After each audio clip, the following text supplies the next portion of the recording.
어쨌든 5월 9일 날 대선이 끝나고 바로 이제 다음 날 문재인 정부가 그 출범을 했습니다. 출범을 하고 지금 한 보름 정도 오고 있는데 그동안 뭐 상당히 그 기간으로 보면 그 한 2주 정도밖에 안 되지만은 엄청난 그 시간이 흐르고 많은 뭐 좀 변화가 있었던 것이 사람들이 느끼는 것이 지금 상황인 것 같습니다. 우선은 제일 먼저 좀 우리가 짚어봐야 될 게 새로운 어떤 그 청와대와 내각 진용을 짜기 위한 인사가 이제 진행이 되고 있는데 이런 인사 기조에 대해서 어떻게 봐야 될지 뭐 인사에 대해서 여러 가지 평가들이 그 습격 나옵니다만은 파격이다, 뭐 탕평이다, 또 코드 인사다, 또 뭐 어떤 적폐청산을 위한 어떤 개혁의 어떤 그 메시지를 담고 있다, 여러 가지 이야기가 나옵니다만 어떤 부분들을 그거로 봐야 될지 말씀을 좀 주시기 바랍니다. 그러니까 김능구 대표가 얘기했던 것 좀 연장해서 조금 추가로 얘기하고 들어갔고요. 역시 재수하니까 실력이 늘었다라는 평가. 혹시 당선되고 나서 이후의 행보를 두고 그런 평가를 했을 때는 뭐 충분히 공감할 수 있는 영역이 있다라고 봅니다. 그런데 TV 토론 과정에서 보니까 역시 국정에 대한 이해도가 높았고 괜찮았다라는 데 대해서는 저는 좀 다른 생각이었어요. TV 토론 내용상으로 보자면 저는 가장 처졌던 게 문재인 대통령 당시 후보였다라고 봅니다. 다만 당시에 시작 단계에서는 양강구도였던 안철수하고 대비구도 속에서 안철수가 버벅거리고 있는 가운데 그냥 묻어서 갔고 이제 조금 큰 뭔가 그 좀 대인으로서의 약간 그렇게 얼버무리고 간 것으로 때웠던 것이지 내용상으로 보면 국정에 대한 이해도라든가 디테일이 있어서 저는 뭐 조금 역시 좀 굉장히 아쉬운 부분이었습니다. 그러나 이후의 행보는 물론 달로 평가받을 수 있겠습니다. 당장 그때와 이후의 변화를 얘기하자면은 그때에도 안희정 이제 당시 내부의 경선에서 지적했을 때부터 나왔던 문제이지만은 새정치민주연합에서 분당이 돼가지고 나갔던 문제에 대해서 안철수 등등 손학규 등 나갔던 것에 대한 문제를 지적할 때 당시에는 계속해서 뭐라고 했었느냐, 혁신에 결국 반대한 사람들이 나간 것이지 자기가 뭐라 된 게 아니다 이런 식으로 계속 반복적으로 얘기했단 말이죠. 근데 지금 어떻게 얘기하고 있습니까? 지금은 전혀 그런 태도가 아니란 말이죠. 그래서 당선되고 나서는 이후의 워딩은 제가 봤을 때 갑자기 상당히 바뀌었어요. 바뀌었을 때 스스로가 그동안에 누르고 있던 것을 표출한 것인지 아니면은 주변의 진영이 완전히 바뀐 것인지 모르겠습니다. 계속 취임사라든가 이후에 그 5.18 기념사라든가 또 어제 봉화에서 했던 발언 등을 보면 과거하고는 상당히 다른 톤을 가지고 있고 제가 봤을 때는 심지어는 전에 좀 DJ가 했던 내용들의 상당 부분을 좀 따라가는 듯한 느낌가 들 정도에서 근래의 움직임을 두고는 굉장히 호의적인 평가를 김능구 대표가 공감할 수 있는데 후보 때 두고는 재선이니까 괜찮았다 평가는 저는 달리했습니다.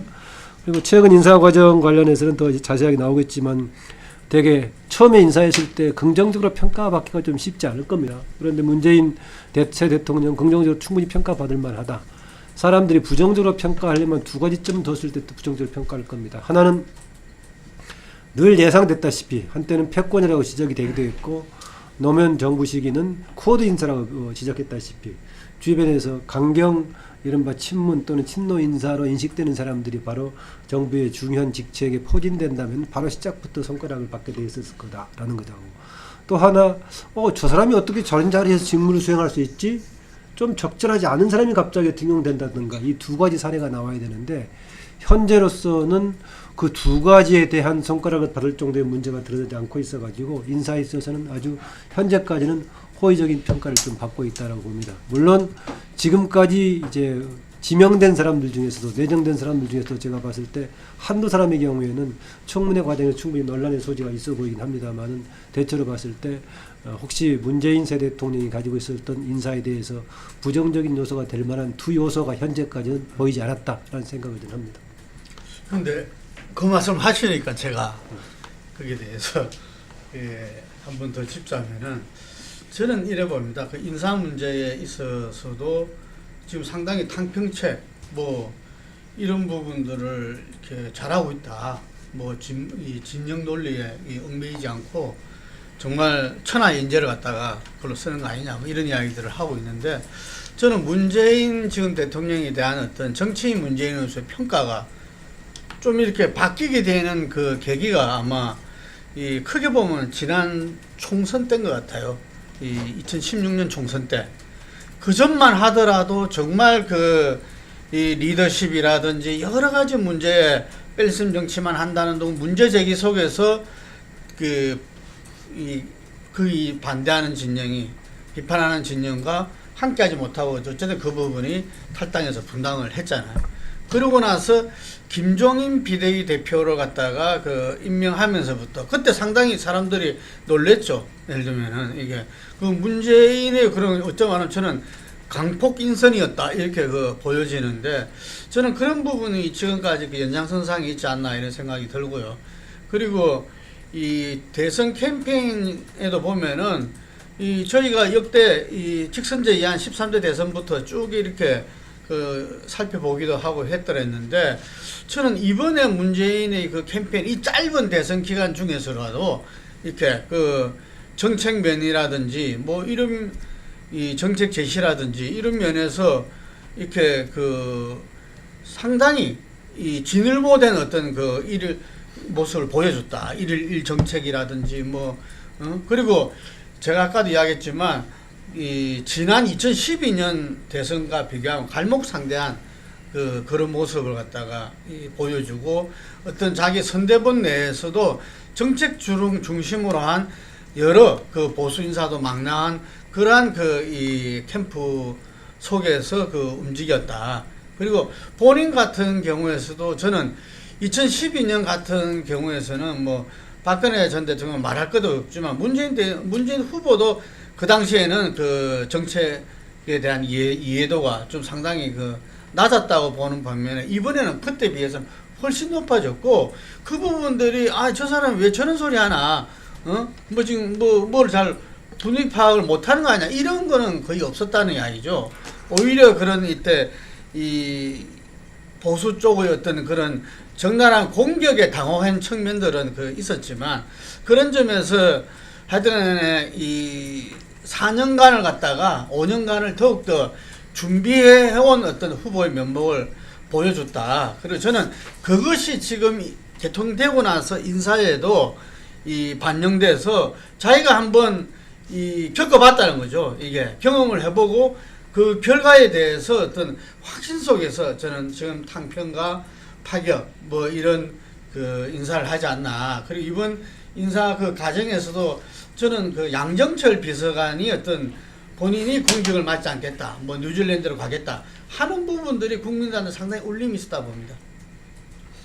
저는요, 이 성자는 아무리 역사의 성자 위주로 기록되는 부분이라고 하지만은 과대평가해서도 안 되고 객관적으로 있는 사실을 냉정하게 보려고 노력해야 된다고 봅니다. 지난 열흘 이상의 지금 취임 이후의 모습들에 대해서요. 솔직히 언론들이 문비어 청가를 앞장서서 부르고 방송에서도 이야기를 하는 부분에 대해서 사실 쉽지 않은 분위기가 연출되면서 다 찬양을 해요. 그렇지만 그 인사들이 역대 어떤 초기에 드러난 인사들보다 좀 나았을 수 있지만은 임종석이나 조국이나 문정인이나 이런 사람들을 볼 때는 보수 진영의 국민들은 분노를 느끼는 인사입니다. 다만 지금 자유한국당이 무력화되고 야권이 전부 침체해 있기 때문에 언론이나 야당이 제대로 검증 의지를 드러내지 못하면서요, 이 문제가 별 문제가 없는 원만한 인사라는 포장들이 지속되고 있는 부분이 있다라는 것도 우리가 알아야 됩니다. 과거와 같은 예를 들어서 김용준이 부동산으로 날아갔지 않습니까? 부동산을 그 정도로 따지면 그렇지 않은 사람이 없겠느냐?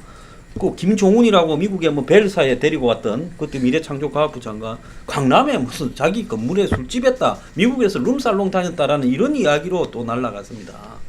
그런 어떤 기준으로 적용했을 때 지금 강경화입니까? 외교부 장관 내정자가 이중 국적이나 위장전이 충분히 낙마 사유지요. 그런 어떤 부분들을 봤을 때 이낙연 지금 총리 저는 후보는 적임이라고 봅니다만은 나왔던 의혹은 그런 기준으로 봤을 때는 낙마할 수도 있어요. 그렇기 때문에 우리가 이런 사태들을 지나치게 봐서는 안 된다. 또 무슨 TV 앞에 연출해서 무슨 이 와이사스를 입고 무슨 뭡니까? 이 컵을 일회용 컵을 들고 대화를 나누거나 이런 부분을 갖다가 마치 본직처럼 착각을 해서도 안 된다는 겁니다. 문재인 그 후보가 대통령이 총선에서 승리하기 이전까지 당 대표가 되고 또 대표하면서 선거에 져서 시달리고 할 동안 지속적으로 10%대 중반, 초반, 후반 정도의 지지율 사이에 왔다 갔다 했고 비로소 2016년 총선에서 한석을 더해서 일당이 될 때 김종인 씨 데려와서 겨우 그런 거 아닙니까? 그것도 자유한국당의 내분으로 승리한 바가 많고 그때 10%대 후반쯤 됐고 지지가 그리고 그 반기문이 출마한다 했을 때 상당 기간 반기문한테도 밀렸고 한동안에 김무성한테도 밀려왔다라는 겁니다. 그렇기 때문에 뭐 준비되었다라고 하는 부분은 왜 그렇게 비춰지는가 하면 8, 9월 가면서 최순실 의혹이 등장하게 되면서 정권이 거의 무너져 가게 되면서 탄핵이 걸리면서 사실상 문재인이 당선된다는 것은 국내외에 모르는 사람 거의 없었습니다. 그러면서 이미 12월 9일부로 사실상 인수위를 한 것과 비슷한 형태의 입장을 가졌으니까 지금 5월 9일 대선 때까지 한 5개월 동안 상당한 준비를 할 수 있었다라는 부분이 있는 부분이 있지요. 그렇기 때문에 우리가 그 문재인의 인사를 평가할 때 뭐 잘 쓴다, 뭐 신의 한 수를 둔다 어쩐다 찬양할 게 아니라 제가 봤을 때는 지금 보수 진영을 좀 분노케 하는 인사를 하고 있다. 그리고 지금 검증 의지가 약화돼서 그렇지 그 은밀한 작대를 갖다 대면 또 문제가 소지가 될 수 있는 사람들도 있을 수 있다라는 겁니다. 그렇기 때문에 그런 어떤 부분을 지금 지나치게 우리가 평가해서는 안 된다. 지미 카트가요. 초창기 때 미국 대통령하고는 다르게 조지아주 땅콩 농장 주인이 와가지고 무명히 굉장히 소탈한 행보를 보여서 박수를 쳤지만은 지지율 역대 지지율 꼴등으로 대통령을 마쳤습니다. 그렇기 때문에 현재 벌어지고 있는 이런 모습에 모르겠습니다. 뭐 국민들이야 박수 칠 수 있지만 대중들이야 그래도 정치 평론을 하는 사람들은 좀 냉정하게 봐야 되는 거 아니냐고요. 그리고 100일이 딱 됐을 때 인사가 완료되고 청문회를 거쳤고 미국도 갔다 왔을 거고 중국도 하고도 어떤 관계가 정리됐을 거고 북한하고의 어떤 문제도 있을 때 과연 지지율이 어느 정도 되는가 그때의 어떤 부분까지도 보면서 상황을 판단해야 늦지 않다. 역대 정권의 어떤 정도의 차이였지 대부분 초창기에는 지지율을 보냈다. 이번에는 근데 반대 진영이 거의 해체된 상태에서 이 지지에 대한 환호나 이런 부분들이 약간의 부분에도 지나친 환호를 보내고 있는 측면도 있다. 그렇기 때문에 이런 부분들이 지속적으로 유지될 수 있는가 하는 것은 별개의 문제다. 이 이야기를 하고 싶습니다.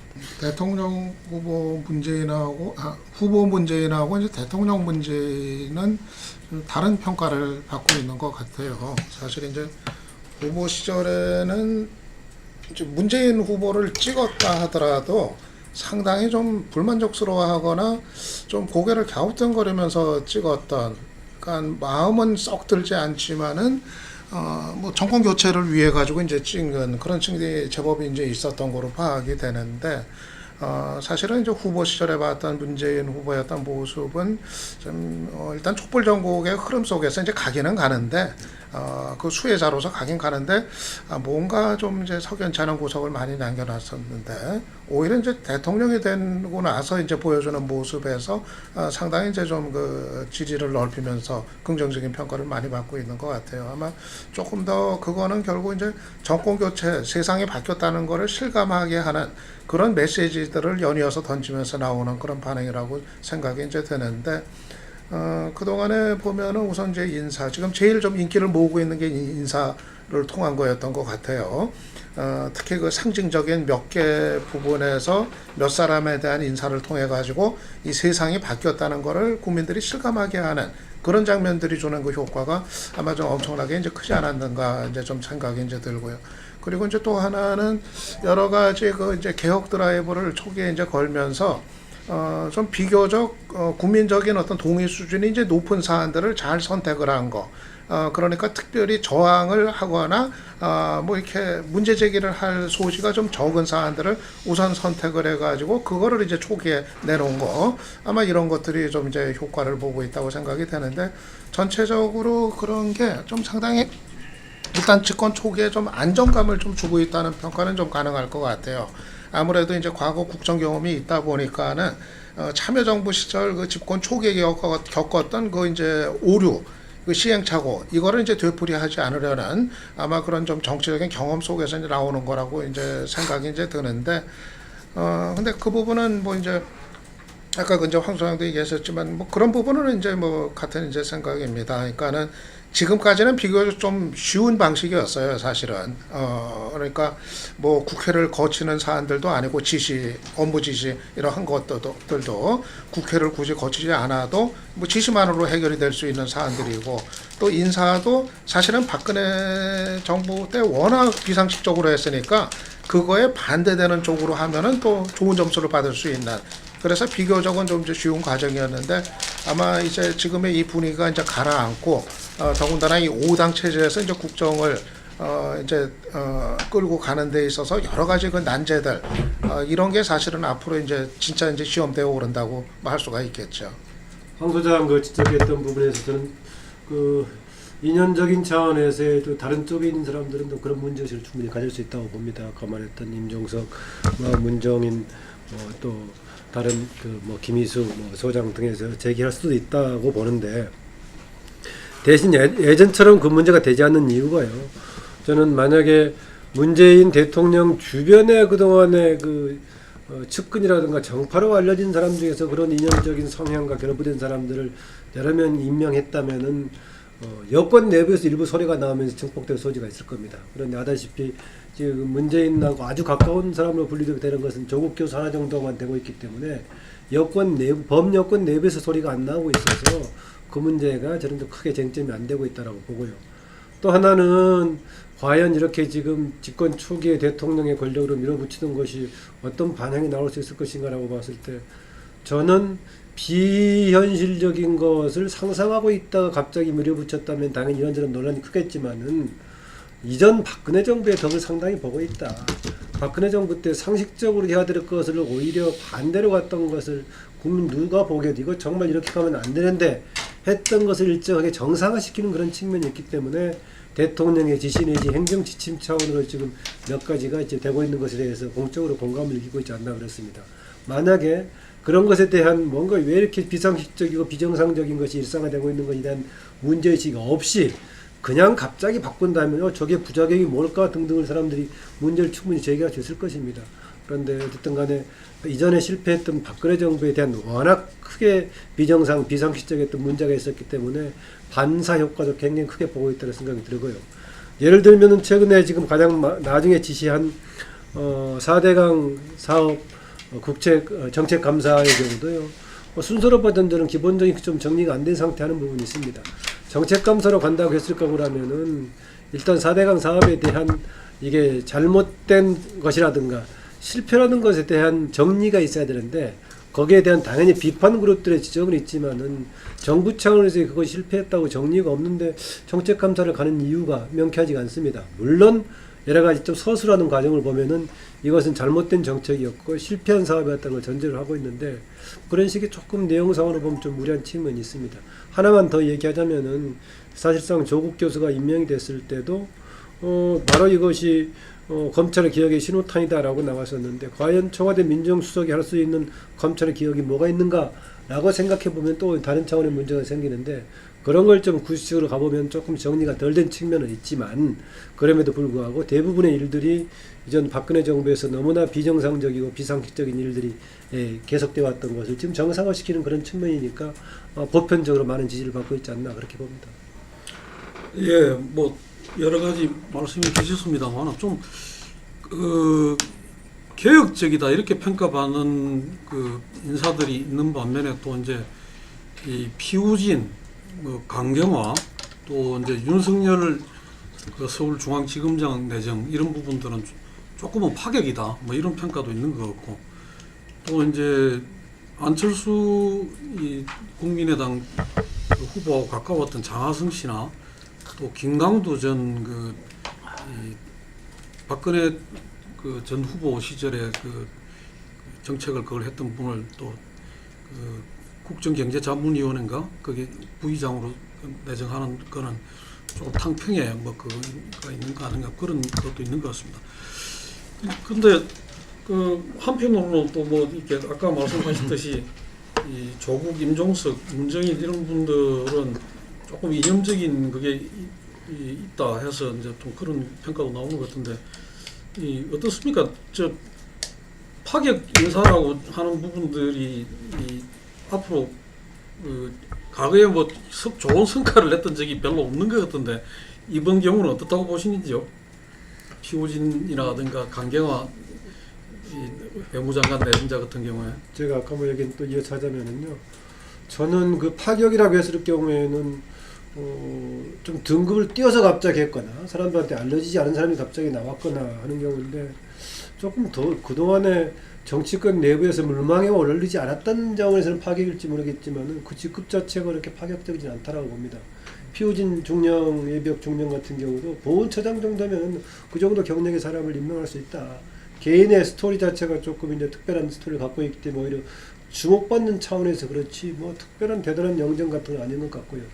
그 다음에 강경화 지금 후보자의 경우도 그 정도 연령이라든가 경력이면 충분히 해볼 수 있다라는 건데 다만 사람들이 그동안에 주로 이제 유엔을 무대로 한 인권 네트워크를 중심으로 활동했던 사람이 지금 안보 분야에 과연 어떻게 할 수 있을까 이런 이제 영역 전문성에 조금 문제를 좀 제기하고 있는 그런 부분이 있습니다만은 저는 발탁 자체가 잘 찾아서 했다 좀 그렇게 보는 쪽입니다. 다만 역량에서 어떻게 될 것인가 이 부분이 있고요. 그 다음에 하나 또 지적하셨던 윤석열 지검장의 경우에 갑자기 있다가 인사를 해버렸으면 정말 의도적이고 파격적인 것인데 내부적으로 돈봉투 만찬 사건이 터져가지고 마침 자리가 빈통에 그 자리로 간 케이스니까 저는 그것이 뭐 무리할 정도로 갑자기 파격 인사는 아니다 봅니다. 예컨대 노무현 정부 때 강금실 장관을 갑자기 시킨 거 그것은 여러 가지 기수라든가 연령으로 봤을 때 당시로는 이제 봤을 때 파격인데 이번은 뭐 그렇게 뭐 파격인가 좀 그렇게는 보진 않습니다. 인사에 대한 뭐 온전한 평가 이제 사실 뭐 이제 장관 인사까지 봐야 뭐 이제 평가가 가능할 것 같은데요. 뭐 아직까지는 특별히 아주 그 심각한 논란거리가 되는 인사는 좀 없었던 것 같아요. 물론 이제 주로 이제 뭐 청와대 참모진이라든가 뭐 대통령 뭐 인사청문회 없이 이제 임명하는 자리들이 뭐 주를 이뤄서 뭐 아직까지 먼저 그렇다고도 이제 할 수가 있겠는데. 이제 흔히 이제 문재인 정부가 할 때 이제 대선 기간 동안에 이제 항상 이제 공방 속에서 나왔던 문제는 문재인 정부가 들어서면 이제 편가르기 정권이 이제 될 거다. 그래서 이제 과거에 있었던 코드 인사가 이제 지연될 거라는 그런 이제 예상들, 이런 거로부터 어느 정도 이제 벗어난 일단 그런 것이 상당히 좀 이제 점수를 얻고 있다 얘기를 할 수 있을 것 같아요. 그렇게 뭐 심각한 뭐 저항을 불러오는 그런 류의 어떤 그 코드 인사, 뭐 이제 적합하지가 않은 인사가 가깝거나 코드가 맞다는 이유만으로 이렇게 덜컥 기용되는 그런 사례가 없기 때문에 그런 거에 대한 어떤 우려가 어느 정도는 지금 이제 해소되고 있는 그런 게 상당한 좀 집권 초의 뭐 득점 요인 아닌가 이제 생각이 이제 듭니다. 물론 그렇다고 해서 지금 청와대에서 보면은 실제로 그렇다고 해서 지금 문 대통령하고 뭐 코드가 같거나 뭐 가까웠던 인사가 또 발탁이나 기용이 안 되는 건 아니고 실제로 따져보면 들여다보면 또 상당히 많이 되고 있거든요. 그런데 그거가 논란이 되지 않는가 하는 거, 그거는 아마 그런 거를 좀 상당히 효과적으로 적재적소에 그렇게 문제가 안 되는 선에서 이거를 조절을 좀 이제 하고 있는 아마 그런 좀 이제 경험에 바탕한 그런 방식이 좀 이제 주요하고 있는 거 아닌가 좀 판단이 듭니다. 네, 아까 말씀대로 뭐 인사라는 게 이제 좀 100일 정도 지나가지고 청문회도 끝나고 곳곳에 다 이제 어느 정도 세팅이 되고 나서 다시 총체적으로 봐야 될 측면이 있겠습니다만 현재까지는 상당히 뭐 좀 무난하고 또 어떻게 보면 몇몇 요소에서는 국민들로부터 상당히 기대를 받는 그런 그 진행 과정이 아닌가 이렇게 봐지는 것 같습니다. 그 다음에 우리가 봐야 될 게 조금 전에 이야기 나왔듯이 그 세월호 순직자들 그 순직 교사들 그 인정 문제라든가 국정교과서 철폐 문제, 그 다음에 님을 위한 행진곡 재창 문제, 그리고 뭐 또 인천공항에 가서 이제 그 비정규직 그 한 문제라든가 이런 어떤 행보들이나 어떤 그 뭐 정책 1호, 2호 뭐 이런 부분들이 있고 또 한편으로는 취임사나 5.18 기념사, 노무현 대통령 그 전 대통령 추도식 기념사 뭐 이런 것들을 통해서 전달한 대국민 메시지 같은 게 있는데 이런 과정들 속에서 상당히 이제 좀 국민들이 대통령 스스로도 그런 말씀하셨습니다만은 뭐 별로 잘하는 게 없는데 너무 비정상적이 정상화되면서 그것에 대한 어떤 그런 국민들이 좀 좋아하는 게 있는 것 같다, 뭐 그런 말씀도 하셨는데 어떻게들 보고 계신지 또 이 짚어봐야 될 점은 어떤 건지 이런 것 좀 말씀해 저는 주시죠. 문재인 대통령이 여론이나 지지도의 함정에 취하면 안 된다. 박근혜 전 대통령이 결국은 위기가 올 때마다 뭐 국회 척결이니 무슨 어떤 한 수를 들고 나서면 지지율이 또 좀 올라가더라. 이런 지지율의 함정에 취해가지고 결국은 저렇게 본인이 탄핵이 되어가는 과정에 손도 못 쓰고 지금 재판을 받고 있는 상황입니다. 문재인 전 대통령이 지금 반대 진영이 거의 무력화된 상태에서 언론도 지금 반대하는 이야기를 안 내는 상황이잖아요. 이런 상황에서 80%대 지지가 나온다고 해서 여기에 취하면 전 약도 없다. 박근혜 대통령도 세월호 가라앉는 날 전날인가 64%인가 나왔습니다. 자, 1년이 하고도 몇 달 더 지났는데요. 그렇기 때문에 이런 부분에 대한 것들을 명확하게 분리해서 볼 필요가 있다. 인사 부분을 다 잘한 것처럼 하지만은 홍석현을 특보에 임명했다라는 부분은 반대 진영이 봤을 때는 저렇게 하면 안 된다는 겁니다. 왜? 홍은 여기에 이해상충자예요. 지난번에 촛불 시위의 과정에서 홍석현의 JTBC가 어떤 행태든 폭로나 이런 데 앞장을 서서 이런 어떤 채블리 PC 등을 공개해서 탄핵 사태 촛불들을 불에 되는 성공하는데 한마디로 기름을 부은 장본인입니다. 그렇다면 이런 장본인이 문재인 정권에 들어서서 특보를 만든다는 하는 부분은 이것은 반대로 한번 해보세요. 만약에 보수가 거리에서 태극기를 들고 정권을 붕괴시켰는데 거기에 대해서 보도하는데 앞장섰던 보수 언론 회장을 보수 정권에서 특보를 시켰다면 그걸 갖다가 특사로 보내고 특보를 시켰다면 용납이 가능하겠습니까?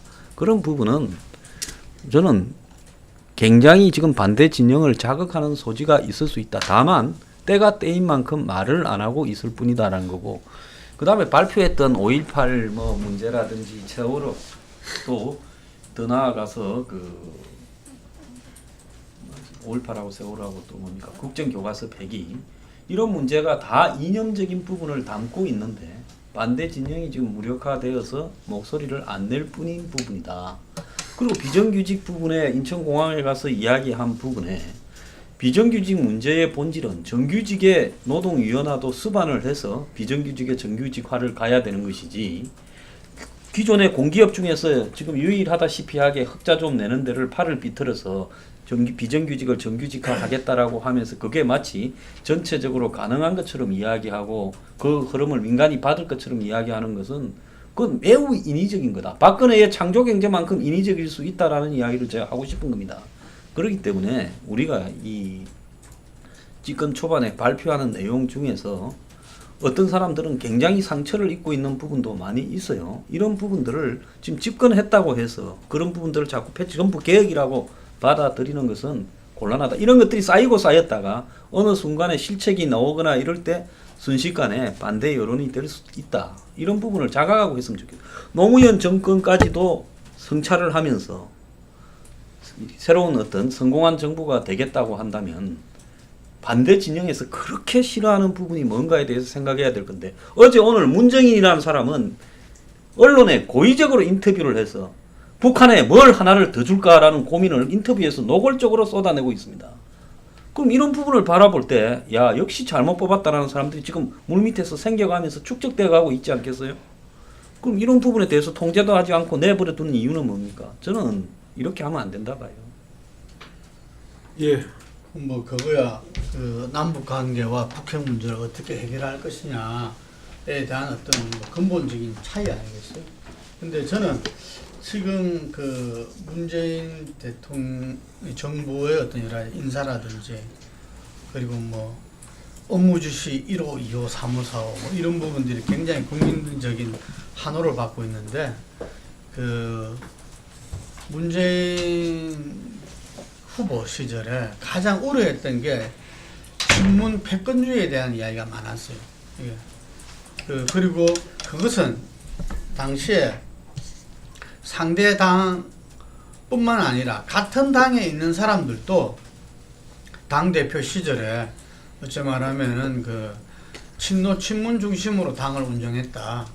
예. 어떤 경우에는 비선에서 또 그 어떤 결정도 났다. 뭐 이런 부분과 함께 상당히 강범하게 그 퍼져 있었는데 그 부분들이 결국은 아까 말한 대로 편가리가 될 거고 그 자기 진영에서조차 그렇게 될 것이다 우려를 이렇게 많이 했었는데 그런 부분을 아직까지 뭐 초기 세팅이 다 끝나지 않은 상태지만 상당히 그 부분들을 갖다 일소시켜줬다. 저는 그게 제일 크지 않느냐. 이게 문재인 정부와 문재인 대통령의 어떤 기대감을 갖게 해줬고 그것이 이 80% 이상을 갖다 국정 지지율 그보다 더 높은 그 기대감 잘 될 것이라는 이런 부분이 나오게 된 거 아닌가 싶어요. 그런데 이 부분들이 이제 일관성 있게 지속적으로 되기 위해서는 제가 볼 때는 당청 간의 관계가 상당히 중요하다. 이제는 집권 여당이 어떤 청와대 대통령의 뜻만 이렇게 받아서 그것을 갖다 관철시키는 역할이 아니라 국회를 갖다가 특히 여소야대 속에서 중심이 돼서 협치를 풀어내는 어떤 존재로서 여당의 역할이 상당히 중요하고 그런 여당이 바로 금방 이런 문재인 정부, 문재인 대통령의 어떤 균형 잡힌 어떤 국정 운영을 해낼 수 있는 원천이 될 거다 봅니다. 그 대통령의 업무 지시라든가 행정 조치 방식을 통해서 할 수 있는 것은 앞으로 그렇게 국민들이 주목할 사안은 그렇게 많지 않을 거다라고 봅니다. 아까 얘기했던 것 중에서 어떤 것은 아마 이념적인 갈등을 감수하면서 해야 될 부분이 있을 거고 어떤 것은 또 국민의 압도적인 여론에 반하게 지침이 됐던 것을 이제 시정하는 그런 부분도 있을 겁니다. 그런데 오히려 이제 거기에 감사까지 했던 우리 이명식 주관께서 잘 아는 부분이지만 인천공항공사 관련해 가지고는 비정규직에 대한 뭔가 차별내소를 직접 시행한다는 의지의 표명 차원에서는 살만하지만은 그 조치 자체가 가지고 있는 얼마나 실질적인 효과를 가져올 것인가에 대해서는 되게 굉장히 여러 가지 걱정과 또 이후에 파장 또 후유증에 대해서 지적하는 사람이 굉장히 많습니다. 그건 홍 시장뿐만이 아니라요.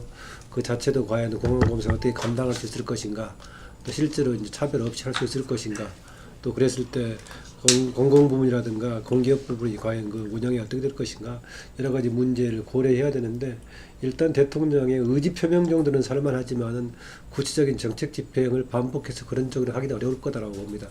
더구나 또 문재인 대통령의 공약 이루하고 관련돼 있는 일자리 창출의 문제와 같이 맞물려 있는 문제에서 그 부분 이후에 조금 진행되는 과정 속에서 부작용이 좀 노출이 되면서 논란될 거리를 좀 같이 만들지 않았는가 그런 생각은 있습니다. 사실은 지금까지는 좀 이제 쉬운 과정일 수도 있었다고 이제 생각이 들어요. 사실 뭐 국정의 어떤 본격적인 의제들을 뭐 다루기 이전에 뭐 워낙 박근혜 정부가 이제 비상식적인 그런 이제 정부의 모습을 보여왔었기 때문에 아주 그냥 일상적인 모습만 보여도 뭐 청와대 참모들하고 뭐 커피잔 들고 걸어가는 모습만 보여도 그거가 이제 환호거리가 이제 되는 대통령의 말 한마디가 환호거리가 되는 어떻게 보면은 사실은 뭐 그게 너무도 자연스럽고 당연하고 이제 상식인 건데 그런 환경 속에서 이제 인기가 이제 치솟은 거고 그리고 지시를 통한 지금 사안들이라고 하는 것도 아까 김만희 교수 얘기하신 것처럼 그것도 뭐 언제까지 이제 그럴 수 있는 건 아니고 그럴 수 있는 사안이 있고 이제 앞으로는 그것이 아니라 국회에서 여야가 이제 협의를 해야 처리가 가능한 그런 이제 사안들이 본격적으로 기다리고 있는 거고 그러니까 지금은 비교적 좀 이미지 또는 어떤 소통, 소탈한 모습 또 이 변화 요구에 좀 화답을 해주는 그런 지시 이런 것만 가지고 쉽게 지금 아주 높은 인기까지 이제 올라갔다고 한다면 이제부터는 상당히 이제 저 힘든 과정이 이제 예상이 된단 말입니다. 국회에서 과연 지금 논란이 될 수밖에 없는 그런 사안들을 어떻게 처리를 이제 해나갈 것인가 하는 뭐 그런 문제가 이제 우선 뭐 기다리고 이제 있을 거고 그리고 이제 또 하나는 저는 앞으로 이 대통령이나 여당부터가 아마 이 5당 체제에서 이게 뭘 정상적으로 국정 운영해 나가기 위해서는 자기 거를 또 내놓는 모습을 아마 보여야 될 수밖에 없다고 생각을 해요. 앞으로 또 예상되는 게 이제 선거구제 개편 논의가 있을 거고 내년 그 지방선거 때까지 이제 개헌도 이제 논의가 있고 이제 그럴 텐데 그와 관련해 가지고 뭐 대통령이나 이제 여당이 자기 거를 기득권을 일정 정도 내놓는 아마 이제 그런 결단이 있을 때 이 다당제 속에서의 정상적인 국정 운영이 가능할 거기 때문에 아마 그런 거에 관한 이제 리더십이 앞으로 이제 뭐 좀 본격적으로 이제 검증에 오른다 뭐 그렇게 보면 되겠고 어떻게 보면 지금이 사실은 제일 쉬운 기간이고 이제 어려운 기간으로 이게 지나고 이제 들어갈 거다 뭐 그렇게 보면 될 것 같습니다. 예, 조금 이따 이제 앞으로 정치적 과제 내지는 뭐 이런 부분들을 다시 또 이야기를 하겠습니다만은 어쨌든 간에 취임사나 5.18 기념식사 또 그다음에 어제 있었던 노무현 8주기 추도사 이런 걸 통해 가지고 나름대로 어떤 그런 국정의 어떤 앞으로 방향 또 이 하고자 하는 바 이런 것들을 잘 정리해서 전달했다. 또 그 부분에 대해서 국민적 공감이랄까 또 기대 이런 것들은 상당히 이 공감을 많이 이루었다 이렇게 볼 수 있을 것 같습니다. 그 다음에 지금 우리가 봐야 될 게 지금 취임 이후에 한 보름 정도 만에 4대국하고 EU까지 특사 파견이 있었고 또 이제 외교 안보 라인이 이제 내정이 됐습니다. 그러면서 지금 외교 뭐 남북 관계 또 이제 안보 현안 뭐 이런 부분들에 대해서 이 문재인 정부가 어떤 기조와 어떤 방향을 가지고 가려고 하는지가 조금씩 가시화되고 있는데 이 부분에 대해서 어떻게 보시는지 또 이제 오늘인가 아마 특사로 나갔던 분들하고 간담회가 있고 그 과정 속에서 아마 지금 이후에 어떤 한미 정상회담, 한중 정상회담 이런 거에서 다룰 문제 같은 것도 좀 점검이 되리라고 보는데 이 부분에 대해서 좀 이야기를 나눠보죠. 지금 먼저 외교 안보 통일 라인에 보면 이제 이 상장관이라는 이야기가 나오잖아요. 문정인이 사실상 이 외교 통일 안보 라인의 핵심이다. 지금 문정인이 저렇게 인터뷰를 한다는 자체가 만약에 용인이 없었다면 저런 인터뷰를 막 하게 되면 새 정부의 대북 정책이나 대미 정책의 변화에 대해서 용납이 되겠습니까? 바로 이전 정부 같으면 잘라버리지요. 그런데 저렇게 막 인터뷰를 언론에 일면에 나오게 연의를 하고 있다라는 부분 자체가 문정인의 지금 위치를 보여주는 거다. 이 사람은 본인이 이야기했다시피 뭐 아들의 미중 국적도 있고 여러 가지 문제가 있으니까 이중 국적이 아니라 미국 국적이죠. 그래서 백력을 안 갔다 그러지 않습니까? 아예 그냥 전 정권에서부터 이 공식적인 청문회나 이런 자리는 맞지 않고 동북아 시대위원장도 뭐 그런 것 때문에 물러났지만은 이런 이 자문의 자리에만 주로 있으면서 실질적으로는 정의용이 지금 안보실장이 약체다라는 것은 다 알고 있는 부분이고 또 이 안보 부분에서는 사실상 문외한에 가깝다는 것도 알고 있는 부분입니다. 그런데 이제 가장 중요한 것은 이 햇볕 정책 버전 2로 금강산 관광이나 개성공단을 다시 열고 남북 정상회담을 추구하면서 북한의 핵을 동결한다라는 전제로 이제 육자회담 정대로 하면서 심지어 오늘 문정인은 핵 동결을 전제로 해서 한미 연합 군사 훈련도 중단해야 된다. 북한에 줄 게 있어야 될 거 아니라는 이야기까지도 했어요. 그래서 없던 핵을 만들어가 협박을 하는데 그걸 동결한다고 해서 재래식 군사 훈련까지 중단해라고 하는 부분이 옳은 것이냐. 이런 부분을 봤을 때 매우 위험한 이야기들을 지금 넘나들고 있다는 겁니다. 근데 이 부분에 결정적인 어떤 부분이 6월 말에 트럼프를 만나러 가서 과연 트럼프하고 좋은 성과를 내올 수 있을 것이냐 하는 부분이 매우 우려되는 저는 시점이라고 보고 있습니다. 지금 뭐 한국에서 봤을 때는 트럼프가 탄핵으로 가지 않겠느냐, 권력이 상당히 약하게 되어 있다라고 생각해서 상대하기가 쉽다고 볼 수 있지만은 오히려 코너에 몰려가면 몰려갈수록 이런 문제에서 더 강경한 입장을 하면서 자신의 입지를 더 다지려고 할 거다 하는 부분으로 봤을 때는 우려되고, 이해찬 특사가 중국에 갔는데 시진핑이 쫄병 안 치듯이 앉혀놓고는 빨리 사드 문제 어떻게 할 거냐고 계속 다그쳤다든지 이런 문제로 봤을 때 중국도 이제 바뀌었으니까 우리한테 선물을 달라고 지금 요구를 하고 있는 상황일 거다는 거죠. 그래서 문재인 정권의 가장 큰 위기가 외교 안보 통일 문제에서 나올 가능성이 저는 제일 크다고 보고, 그것이 이제 취임 100일이 8월 한 20일 전후가 취임 100일이 될 건데, 그때쯤에 과연 이런 문제들이 각 주변 강국과의 문제가 어떻게 자리 잡아갈 건가 하는 부분에서 답이 나올 거라 보는데요. 문재인 정권의 진보라든지 노무현 DJ를 계승하는 가장 큰 색깔은 지금 제가 봤을 때는 외교 안보 통일 쪽에 있다라고 봤을 때, 그런 정책들이 답습되어 갈 때, 지금 북한의 핵과 미사일 위기입니다. 그때는 북한이 핵과 미사일 위기를 저질러지는 않고 가끔 도발을 하고 사고를 쳤지만은 그래도 뭔가 그럼으로써 잘 돼 갈 거다라고 바라볼 때고, 지금은 그때하고는 다르게 전 세계가 북한을 압박하는 국면에서 이 문제를 풀어가는데, 이 문재인 정권이 DJ 노무현 때 했던 방법으로 이 문제를 답습할 수 있을 것이냐. 이제 6.15 뭐 행사를, 남북 정상회담 몇 주기 행사를 8주기인가 뭐 행사를 공동으로 민간에서부터 한다고 지금 준비를 한다는 게 또 나왔잖아요. 그래서 이제 이런 부분이 쌓여가면서 문재인 정권에 대한 일정한 정도의 지지율 하락이 나올 수 있다. 저는 그렇게 보고 있습니다. 지지율이 올라가지 않나 그렇게 하면. 근데 관건은 저는 이제 미국 정부하고 이제 조율이 어떻게 이루어질 건가, 사실 그거에 달려 있다고 이제 생각이 돼요. 지금 이제 황 소장 얘기하신 것처럼 남북 관계와 관련된 여러 가지 이제 현안들, 이게 당연히 뭐 국내에서는 뭐 보수 진보 간의 뭐 의견 충돌이 뭐 예상이 이제 되는 대목이고 그러는데, 근데 반대로 또 지금 현 정부가, 문재인 정부가 트럼프 정부와 조율을 통해 가지고 전반적인 그 가닥을 잡을 때, 그 합의의 가닥을 잡았을 때, 아마 그때는 또 이 국내에서의 어떤 그러한 논란도 한결 좀 덜해질 수 있지 않겠는가 하는 그런 판단을 해보는데, 근데 저는 트럼프 행정부가 이 대북 정책에 있어서 오히려 오바마 정부보다도 상당히 운신의 폭이 좀 이제 클 수 있지 않을까, 그렇게 좀 예상을 해요.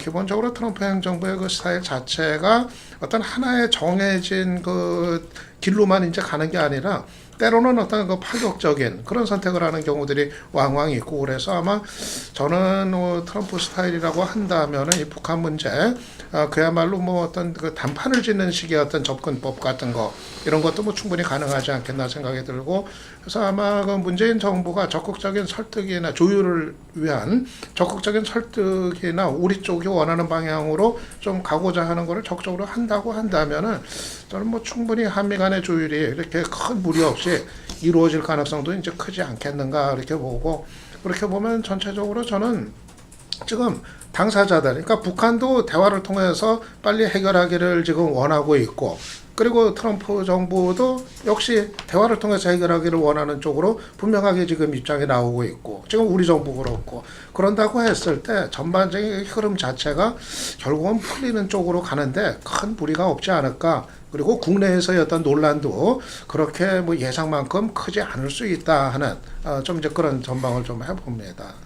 그 지금 특사 관련해 가지고는 저는 새 정부 출범 자체가 좋은 전기를 만든 거다라고 봅니다. 뭐 특별하게 다른 서로 내용상의 이제 기존의 기조하고 바꿀 뭐 조짐이 보이나 안 보이나 상관없이라도 새 정부가 출범해서 새롭게 새 대통령이 보낸 특사하고 만나는 것 자체가 뭔가 전기를 만들 수 있는 계기다라고 보고, 뭐 이런 사람들 조금 자의적으로 유리한 쪽으로 해석해서 국내에 전달하는지 모르겠지만 조금 상황 변화도 있는 것처럼 얘기가 전해오고 있고 그렇습니다. 다만 아까 그 문정인 지금 특보 관련해서는 저도 똑같은 입장을 지적하고 싶은데요. 저는 그걸 보면서 그동안에 박근혜 정부 때 옆에 전문가로서 지적했던 내용하고 지금은 뭐 특보 보좌관이긴 하지만은 사실상 정부를 책임지는 집행자 입장에 있을 때의 방식은 특히 외교안보 문제에 대해서는 조금 다르게 해야 된다라는 봅니다. 오늘 보니까 이낙연 총리 그 후보자에서도 뭐 그런 문제가 질문이 나와서 답변도 하고 그런 것 같은데, 저는 이 부분에 대해서는 비교적 기존의 체제의 토대를 두고 조금 보수적으로 정책 집행자 입장에서는 답변을 주는 게 좀 타당하지 않나라고 봅니다. 실제로 토론 과정에서는 이념적인 입장에 따라서 대북 문제라든가 외교 안보 부분이 상당히 차이가 있는 것처럼 보이지만 실제로 저는 집행할 때는 큰 차이가 없을 거라고 봅니다. 굉장히 보수적인 입장을 보인다고 하더라도 어느 정도 시기가 필요하면 대화를 할 수밖에 없는 것이고, 그 다음에 포용 스타일로 간다고 하더라도 안보 문제가 긴급한 상황에서는 그걸 가지고 대응을 할 수 없는 국면이기 때문에 근접한다. 다만 기조를 어느 쪽으로 가져갈 것인가 이것이 굉장히 중요한 정도일 뿐이지 되게 현실적으로 비슷할 것인데요. 그 점에서는 저는 문정인 특보의 입장은 개인 전문가로서 했던 입장하고 지금 새 정부의 중요한 직책을 맡아서 했던 입장하고 조금 차이가 있게 되는데 개별적인 입장이 너무 더 앞서가지 않는 것. 그런 부분들이 노무현 정부 때 어떤 9.19 합의를 이뤄내기 전에 아마 이 한미 합동 군사 훈련을 갖다가 일정 연기하고 뭐 이랬던 전례가 있는 걸로 알고 있어요. 그리고 우리가 네. 선사인하면 햇볕 정책이잖아요. 그래서 지금 문재인의 어떤 햇볕 정책 문사인이라고 이렇게 그래가지고 러시아에는 밀주가 안 되는 걸 문시인이라고.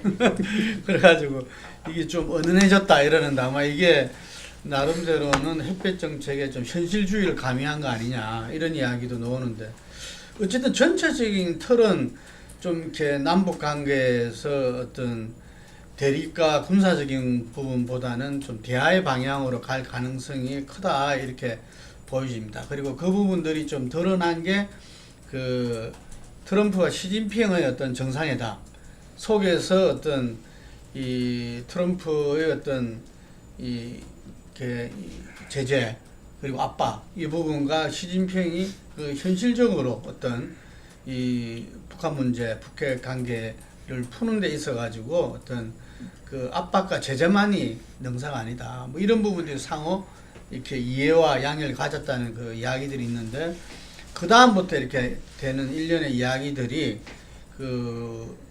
미국도 이렇게 대북 정책을 갖다가 이 최대한 압박과 간여, 압박을 하고 그 이후에 어떤 대화의 어떤 실마리를 잡는 뭐 이런 식으로 가능성은 있지만 지금 현 단계에서 정부도 개성공단이라든지 금강산 오늘 또 오이사지만 오이사 조치에 대한 어떤 이야기도 지금 이제 못 하잖아요.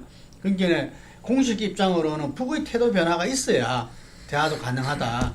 저는 그 선에서 지금 이제 넘어가려면은 물밑에서 수많은 이 협상과 이야기들이 나와지면서 그것의 어떤 결과물로 뭐 일단 북핵 동결이 되고 이게서도 상응하는 뭔가가 이루어지면서 하는 그것도 쉽지 않다고 봐요. 그것도 하지만 그 방향으로 꾸준히 이렇게 가면은 그러한 그거를 잡아낼 수 있다는 사인을 갖다가 전부 좀 공유하진 않았나 이래 봅니다. 나는 이제 그렇게 그 방향으로 가는 데 있어서 정책 집행자는 국민의 에너지를 모으는 방식으로 해야지 던지는 방식으로서 해서는 좀 곤란하지 않느냐는 그 얘기를 했던 거예요. 예, 지금 새 정부 들어서고 이제 남북 관계나 외교 안보 기조가 나오면서 뭐 이런저런 좀 입장에 따라 갖고 논란이 있는 것도 사실인 것 같습니다.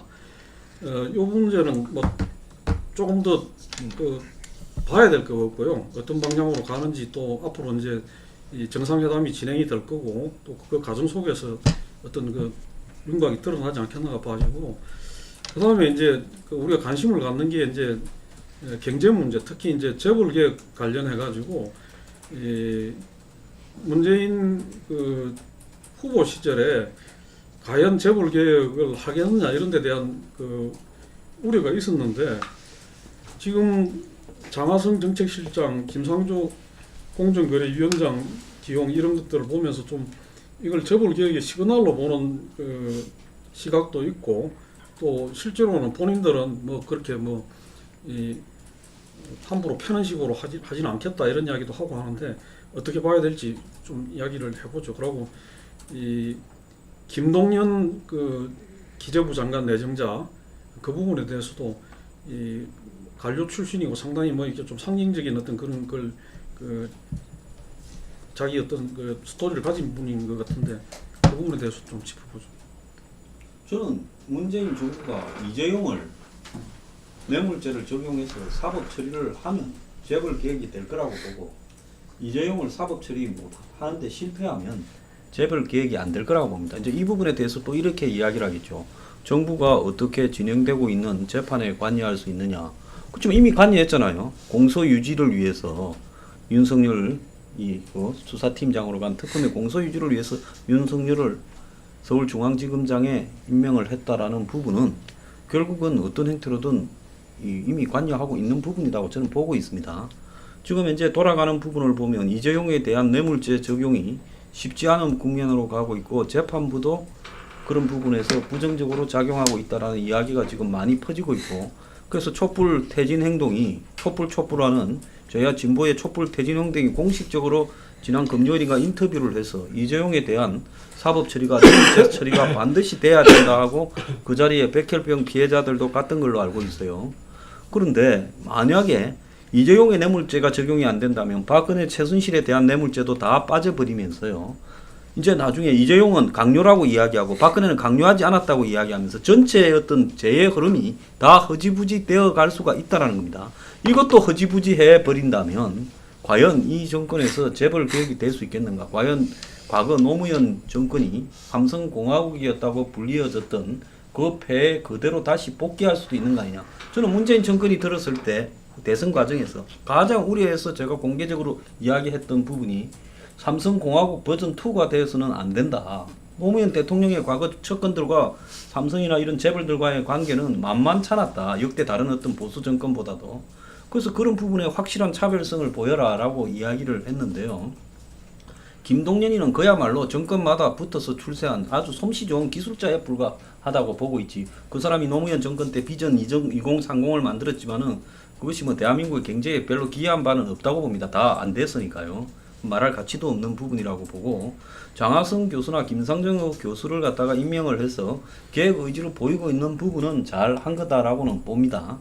그렇지만은 이 전체적인 경제 기조가 어떻게 갈지에 대해서 과연 본인이 후보 때 이야기한 소득주도 성장론이 가능한가, 또 그걸만으로 갖고 갈 것인가, 어떻게 할 것인가에 대해서 지금 경제 부분에는 아무런 이야기가 놓은 게 없어요. 통일 외교 안보 부분에는 별별 이야기까지 다 하면서 경제 부분에는 이야기를 거의 삼가하고 있는데, 지금 현재 한국 경제의 가장 큰 문제는 저성장 기조가 뭐 정권이 어떻게 한다고 쉽게 고성장으로 바뀌지도 않을 거고, 가장 시급한 부분은 뭔가 하면 경제에 있어서 힘의 불균형, 즉 반칙과 또 그 반칙의 배경에는 부패가 있는 이 유착 의혹들을 먼저 정리하는 것이 경제가 바로 가기 위한 지름길이라고 봤는데, 이걸 과연 할 수 있을 것인가? 저는 그 핵심적인 바로미터가 이재용을 뇌물죄로 사법 처리하는가라는 부분으로 보고, 안 된다면 이 정권도 별로 기대할 게 없다고 봅니다. 그러면 뭐 나름대로 또 뭐 이제 그런 입장을 나는 견질 수 있다고 보는데, 어떻게 예상하십니까 앞으로 처리에 대해서?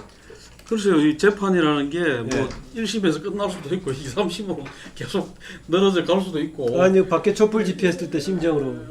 아니 그러니까 저도 뭐 이재용이 제가 있으면 당연히 죄에 따라 갖고 처벌받는 게 맞다고 생각해요. 근데 이재용이 지금 그 박근혜 정부 때 이 뇌물 수수로 해가서 재판 받는 것이 이 정부의 어떤 그런 재벌 계획 의지를 뭘 보이고 무슨 성공하느냐 실패하느냐를 가름한다고 하는 거는 너무 좀 과거 회귀적인 이 판단 방식이 아니겠는가 그렇게 봐지고, 앞으로 어떤 정책을 하고 어떤 걸 통해 가지고 하느냐는 게 거기에 초점이 맞춰져야 되는 거 아닌가 그렇게 봅니다. 촛불 하시는 분들은 이재용이나 박근혜가 수많은 죄를 저질렀는데 그 중에 이거는 일부라고 봤을 거 아닙니까? 그렇다면 당연히 지금 이 국정농단에 대한 추가 수사를 대통령이 입으로 언급을 했잖아요. 그렇다면 지금 드러나지 않은 우병우뿐만 아니라 우병우의 하수인에 불과하고 쪼무레기죠. 이 사태의 본질은 삼성하고 박근혜 간에 최순실을 매개해서 돈을 주고받았고 우병우는 그런 걸 무마하는데 입조했다는 게 사건의 빼대잖아요. 그렇다면 이 부분에서 단지 이런 돈만 주고받았겠느냐라는 부분에 전면적으로 조사가 들어가야 되고, 여기에 정경련 전체가 조직적으로 응했고, 한마디로 이런 부분에서 담겨있는 이 정경유착과 부패의 커넥션이 최고 재벌과 최고 권력의 대통령 사이에 벌어진 부분인데, 이 부분에 대해서 이 국정농단에 대한 추가적인 수사를 철저한 수사라면 이게 핵심이 아니고 어떤 수사가 있겠습니까? 그렇다면 지금 걸어나온 거는 확실히 처벌되도록 기소 유지를 하라 했으니까 걸어서 처벌을 하는 것이고, 그리고 그걸 촛불 정신이라고 이야기하는 부분이 삼성 앞에 가서 정경련 앞에 가서 촛불 시위하는 분들이 집회도 했잖아요. 근데 이런 거 저런 거 다 그걸 갖다가 재판부에 맡긴다고 이야기하면 그거는 뭐 의지는 어디 간 거? 문재인 정부가 이 우연속 필연이지만 제가 볼 때는 이 돈봉투 때문에 이 사의를 표명하고 그래서 서울중앙지검장을 교체할 수가 있었죠. 안 그러면은 그걸 어떻게 했겠어요. 이게 좀 뭔가 스텝 바이 스텝으로 하려고 했던 분들이 갑자기 이렇게 그렇게 되게 됐는데, 그래서 그때도 대통령이 직접 이야기했잖아요. 이게 국정농단 사건 재수사와 이 현재 재판의 공소 유지를 위해서 필요하다. 분명히 그런 의지를 보여준 거죠. 이게 뭐 그 의지를 보여준 게 이 어찌 말하면, 그리고 그런 인사를 한 게 현 정부에서 할 수 있는 최대한이 아닌가 이런 생각이 들고, 그리고 윤석열 검사 같은 경우에서는 이 자기가 사람에 충성하지 않는다 뭐 이런 이야기를 했잖아요. 네, 그렇기 때문에 아마 이 국민적인 어떤 이 기대감도 굉장히 높을 것이다. 그래서 뭐 그 당시에 아마 박영수 특검의 가장 큰 가제가 이재용의 어떤 이 구속 여부였으니까, 어쨌든 그 부분들을 갖다가 이 최대 성과로 이렇게 꼽기도 하잖아요. 그래서 저는 그 부분에서 아마 이 재판 과정을 통해서 여러 가지 부분들이 정당히 드러날 것이다, 이렇게 봅니다. 예, 뭐 지금 이 경제 부분에서는 이 기재부 장관, 그러니까 경제부총리를 경험한 기재부 장관 내정자가 나왔고, 그다음에 장하성 정책실장, 김상조 공정거래위원장 정도가 지금 가시화되고 했고, 나머지 이제 뭐 조금 전에 지적하셨듯이 아직까지 정책의 구체적인 방향 이런 부분은 일자리 창출에 이제 초점을 맞추겠다 그런 걸로 해가지고 일자리 위원회 같은 걸 구성을 하고 있는, 그다음에 또 국정경제자문회의 같은 경우에 이제 김강두 부의장을 내정하는 그런 정도이고, 앞으로 방향을 담은 어떤 그런 것들은 구체화되지 않고 있기 때문에 조금 더 두고 봐야 될 것 같습니다. 그래서 이 조금 전에 지적하셨듯이 지금 재벌 개혁 문제하고 관련된 재판이 어떻게 진행되는가도 이 상당한 어떤 그런 영향을 미칠 거기 때문에 그 부분도 좀 주시를 할 필요가 있을 것 같고요. 다음은 두 관련 조금 얘기. 예. 그 얘기는 어쨌든 간에 삼성 관련에 대해서 황 수장처럼 문제의식을 크게 좀 이제 저도 가질 수도 있다고 봅니다. 그런데 그 결정은 지금 지적했다시피 뭐 재판부가 현재는 결정한 단계에 있는데, 그러면 경우에 따라서는 재판부가 문재인 정부의 향배에 오히려 중요한 키를 잡고 있다라는 꼴이 돼버리는데, 모르겠어요. 정권이 재판부에도 영향을 미칠지는 할지 모르겠는데, 저는 일단 정책 경제팀 관련해서 이런 생각 갖고 있습니다. 이 중에 멤버 중에서 지금 장하성, 김상조 중에서는 역할이 확실히 좀 차이가 있다. 김상조의 경우에는 그동안의 공정거래 관련, 특히 재벌 관련 부분에 대한 여러 가지 본인들이 지적했던 부분을 이제 직접적으로 정책적인 책임자가 돼서 아마 집행하는 방향으로 가지 않을까라는 생각이고요. 이미 지금 바로 임명되는 다음 날 몇 가지는 집행이 좀 되고 있는 사항가 있어 보이고요. 장하성 정책실장이 저는 경제 전체의 큰 틀에 관해서는 하지 않을까. 한국 자본주의 관련해서 한국의 성장 전략을 나름대로 본인이 얘기했던 바가 있기 때문에 뭐 재분배 과정의 복지 전략보다는 그 이전에 분배 과정에서의 문제를 해결해야 한국의 이제 성장이 이제 성장 문제 해결될 수 있다는 그런 입장을 가지고 어떻게 구체화시킬지 좀 두고 봐야겠다는 생각이 들고요. 다른 하나는 이제 김강두 국민경제자문회의 부의장 관련해서 긍정적으로 평가하는 분들은 한쪽으로 쏠리지 않고 조금 다른 쪽도 같이 넣어가지고 뭔가 좀 균형과 보완을 할 수 있도록 했다라고 얘기하고 있는데, 그게 균형과 보완이 될 수 있을지, 형식상으로 구색을 맞춰놓은 것일지 이건 잘 모르겠어요. 왜냐하면은 경제 프레임이라는 것이 전체적으로 이렇게 맞는 가운데 작동이 되는 것인데, 조금 방향을 달리하는 쪽에 사람들이 있어가지고 약간 보완하고 그런 기능을 할 수 있을지, 아니면 이름만 걸어놓고 어느 한쪽이 주도하고 한쪽은 겉돌지. 그래서 그거는 뭐 좀 겉에는 뭐 그럴 때 보이는데 내용으로는 얼마나 도움된 이런 혼합 체제인 건 잘 모르겠습니다. 예, 이 경제 문제는 아무래도 조금 더 이제 진행되는 걸 보고 다시 또 이야기를 하도록 하겠습니다. 그리고 이제 지난 5월 19일이죠.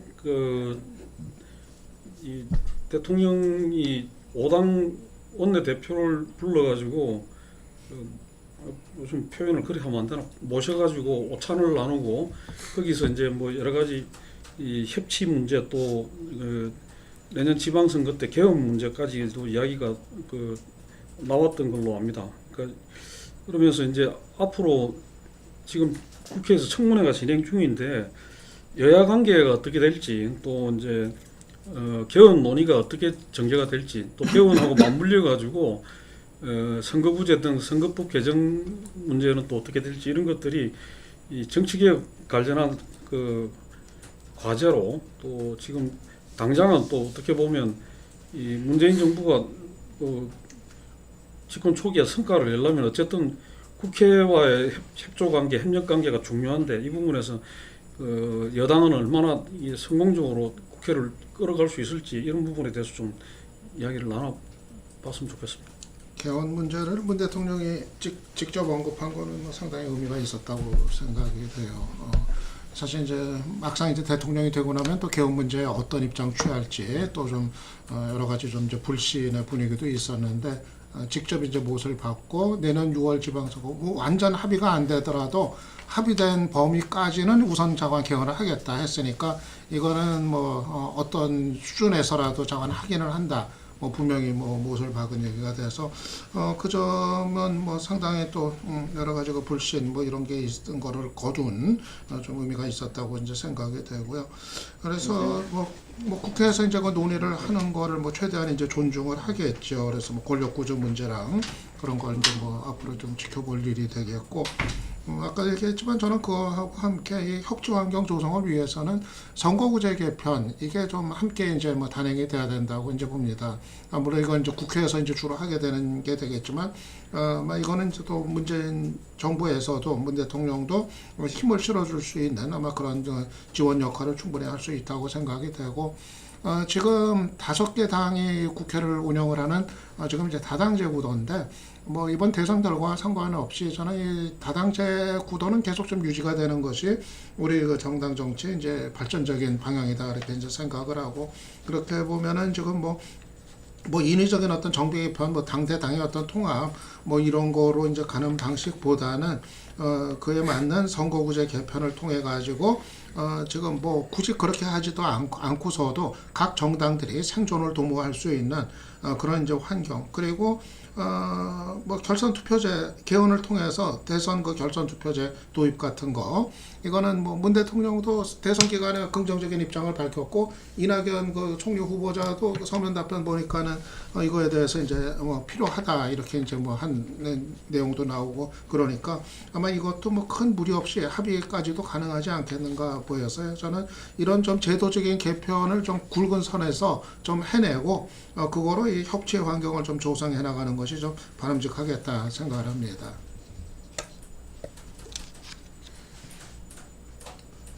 뭐 당선 뭐 첫날부터, 대통령 직무 수행한 첫날부터 여야 간에 뭐 특히 야당에 대한 협치 자세, 적극적인 협력 자세를 뭐 보였었죠. 그리고 그렇게 이제 5당의 원내대표들이 모여서 했는데, 구체적인 성과는 그 자세도 있었지만 그렇게 협력하려는 자세 자체도 중요한 의미를 가졌지만, 여야정 국정협의체, 상설협의체를 구성해서 가동하겠다 했었는데 어떤 방식으로 가동될지는 잘 모르겠어요. 정말로 적극적인 기능을 한다면은 사실상의 대연정의 정부가 될 것인데, 그건 아닌 수준에서 뭘 협력할 것인가. 그러나 어쨌든 간에 정보를 공유하는 역할을 하니까 바람직해 보입니다. 과거에도 몇 번 선언한 적이 있었지만 제대로 실행이 못 됐었고, 한때 박근혜 정부에서도 이한구 총리 시절에 고위급 당정 뭐 협의체에서 한번 같이 서로 꾸려간다고 했다가 한 번 만나고 나서 그 다음에 본인이 위기에 처하게 되면서 이제 없어버리고 말았었는데요. 그러니까 이거 어떻게 될지 지켜보는데, 그 전에 국회와의 관계에서 이후에 지금 6월부터 진행이 되는 협력 관계가 어떻게 진행이 될 것인가, 이게 변수라고 될 걸로 봅니다. 그리고 개헌 관련해서는 약간의 지금 그 문재인 대통령이 조금 약간의 좀 바뀐 자세를 보였었는데요. 그동안에는 어쨌든 간 뭐 정부 권력 구조가 중요하지 않다라고 해도 실질적으로는 저는 가장 중요한 문제라고 보는데, 그 부분에 대해서 문재인 대통령이 계속해서 4년 중임제를 얘기했단 말이죠. 그래서 정부 권력 구조를 바꾸기를 원하는 사람들은 4년 중임제론에 대해서 아주 비판적이거든요. 사실은 현재 이른바 얘기하는 제왕적 대통령제 문제를 삼는다면은 그거 자체를 바꾸는 게 필요하다는 것인데 문재인 대통령 계속 지난 2010년대도 마찬가지였었고 지금도 계속 마찬가지인데요. 박근혜 전 대통령도 계속 4년 중임제를 얘기했고 그래서 결과적으로 사실상 정부 권력 구조의 이렇게 개편에 대해서 조금 소극적이거나 하지 않으려는 사람들이 4년 중임제를 해왔죠. 그런데 이번에는 선거구제를 바꾼다면은 현행 대통령제를 바꾸는 것도 생각해 볼 수 있다라고 지금 얘기를 해서 조금 자세를 바꿀 가능성을 보였습니다.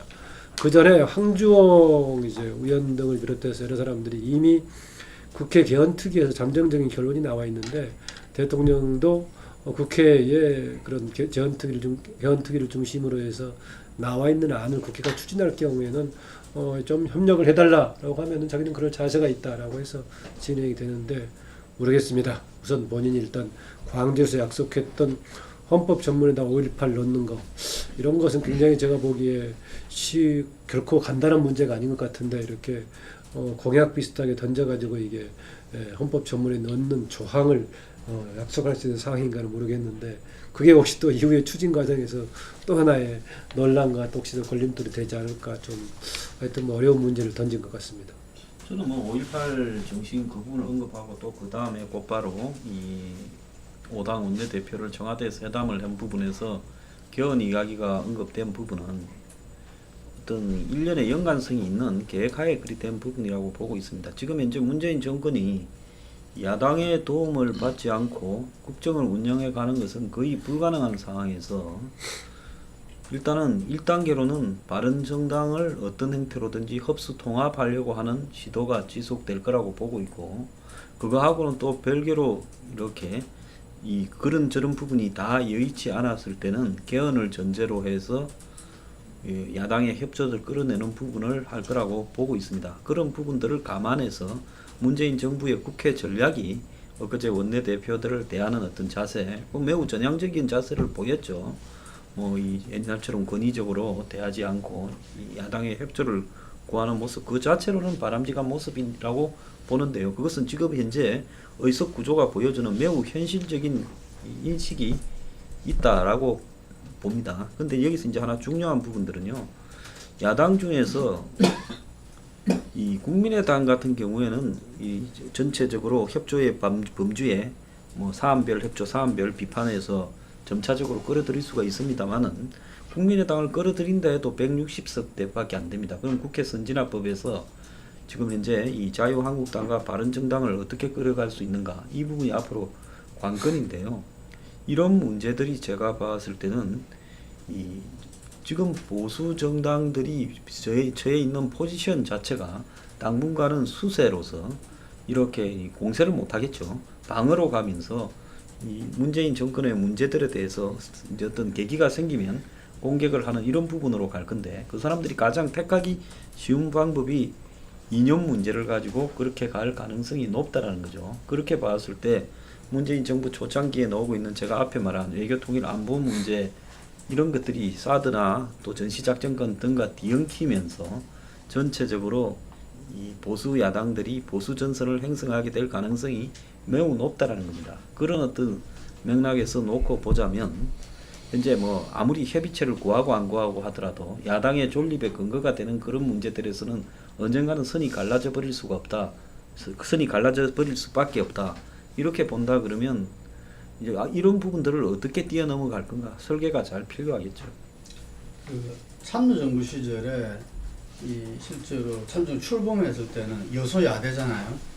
그리고 야당인 한나라당이 제1당이었고 그런 가운데에서 그 정부 출범 이후에 민정수석으로 또 이후에는 비서실장까지 이렇게 국정 운영을 이렇게 대통령과 함께 해왔기 때문에 아마 그 뼈저린 어떤 그런 경험이 있을 것입니다. 지금 참여정부 공과를 다 이야기하고 있는데 어쨌든 그 탄핵 이후에 그 노무현 대통령이 그 이렇게 그 국회에서 결의되고 헌재에서 그게 불일됐지만 어쨌든 그 이후에 어떤 그 국정의 난맥상 이런 부분들을 갖다가 실제로 이렇게 겪었고 이렇기 때문에 아마 그것을 철저하게 좀 복귀하지 않을까 이렇게 싶고요. 그래서 그 부분에서 당시에 제가 기억나는 것은 당정 분리가 기억이 나고 이 권력기관을 어떤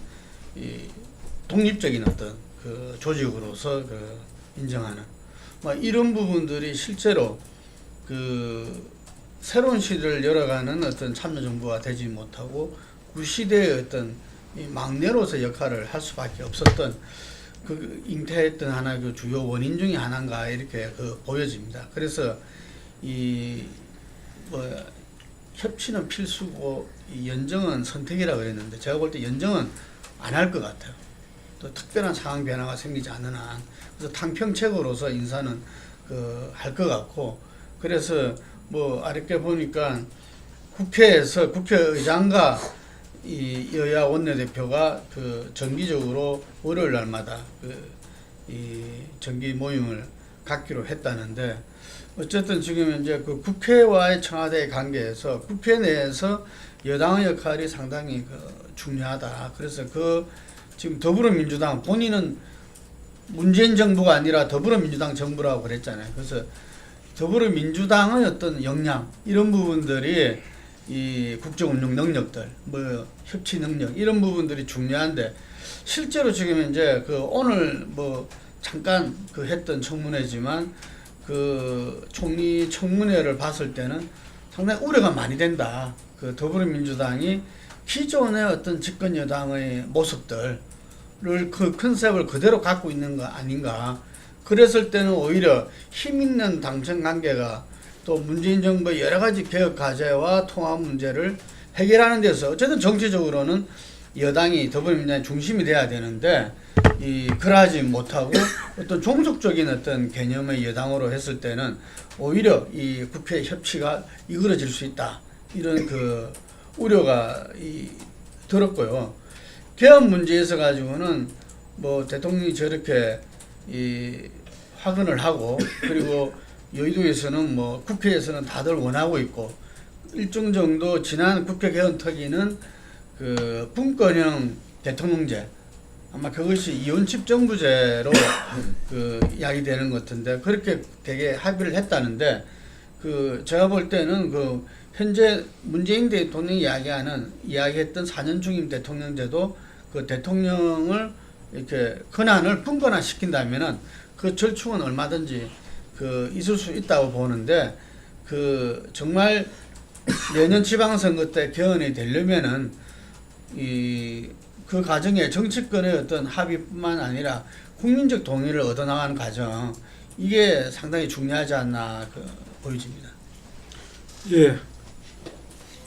어떻게 보면 이 집권 초기에 개헌 문제가 이렇게 수면 위로 떠오르는 게 쉽지 않은 일인데 지난 대선 과정에서 공약으로 이런 것들이 나와 있기 때문에 내년 지방선거 때 개헌안을 함께 국민투표를 한다는 게 나와 있었기 때문에 이렇게 돼 가는 것 같습니다. 이 또한 어떻게 보면 공약을 실천하고 국민들하고 약속을 지킨다는 의미에서는 바람직한 거라고 봐지고 여야 관계 개선이란 부분은 꼭 이 정부의 성공을 위해서뿐만 아니라 지금 국민들이 그동안 이 국회를 바라보면서 지금 상태로는 안 된다. 정부의 변화와 어떤 그런 저것도 중요하지만 국회도 뭔가 변화된 모습을 보이지 않으면 그래서 결과적으로 정부는 뭔가 좀 바뀌고 와서 뭔가 하려고 하는데 국회가 거꾸로 발목 잡는 모습으로 보일 때 그건 오히려 국회가 국민들한테 질타의 대상이 될 수도 있다고 생각이 되기 때문에 좀 변화된 모습을 보이기를 바랍니다. 그리고